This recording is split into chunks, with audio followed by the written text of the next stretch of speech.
ಜಿಲ್ಲಾ ಏಮ್ಸ್ ಹೋರಾಟ ಸಮಿತಿ ನಡೆಸುತ್ತಿರುವ ಅನಿರ್ದಿಷ್ಟ ಧರಣಿ ಸತ್ಯಾಗ್ರಹ ಇಂದಿಗೆ 859ನೇ ದಿನಕ್ಕೆ ಮುಂದುವರೆದಿದ್ದು, ಹೈದರಾಬಾದ್ ಕರ್ನಾಟಕ ವಿಮೋಚನೆ ದಿನಾಚರಣೆ ಅಂಗವಾಗಿ ಧರಣಿ ಸತ್ಯಾಗ್ರಹಕ್ಕೆ ಸ್ವಾತಂತ್ರ್ಯ ಹೋರಾಟಗಾರ ಪಂಪಣ್ಣ ನೆರವಿ ಭಾಗವಹಿಸಿ ಮಾತನಾಡಿದರು. ಹಿರಿಯರ ತ್ಯಾಗ ಬಲಿದಾನಗಳಿಂದ ಹೈದರಾಬಾದ್ ಸಂಸ್ಥಾನ ವಿಮೋಚನೆಗೊಂಡು ಹೈದರಾಬಾದ್ ಕರ್ನಾಟಕ ಪ್ರದೇಶ ಸ್ವಾತಂತ್ರ್ಯಗೊಂಡಿತು. ನಮ್ಮ ಪ್ರದೇಶ ವಿಮೋಚನೆಗೊಂಡು 77 ವರ್ಷಗಳು ಗತಿಸಿದರೂ ಇನ್ನೂ ಅನೇಕ ಸಮಸ್ಯೆಗಳು ಜ್ವಲಂತವಾಗಿವೆ. ಇನ್ನು ಪರಿಹಾರವೇ ನಮಗೆ ದೊರೆತಿಲ್ಲ.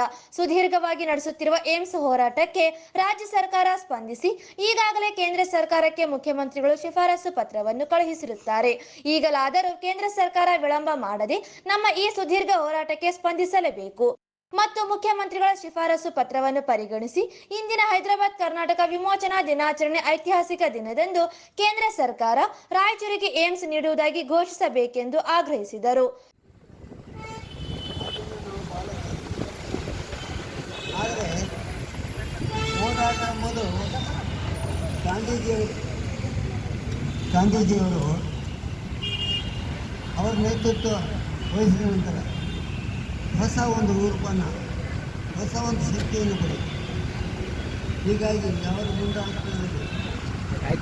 ನಾವು ಹಳ್ಳಿಯಲ್ಲಿ ವಾಸ ಮಾಡ್ತಾ ಇದ್ದಂಥ ನಮ್ಮ ಅತಿ ನಿತ್ಯ ಸಾಯಂಕಾಲ ಬಸಮ್ಮ ಆಕೆ ಸಾಯಂಕಾಲ ನಮಗೆ ಒಂದು 15 ನಿಮಿಷ ಗಾಂಧಿ ಬಗ್ಗೆ ವಿಶೇಷವಾದಂಥ ವಿಚಾರಗಳನ್ನು ಹೇಳ್ತಾ ಇದ್ದಾರೆ.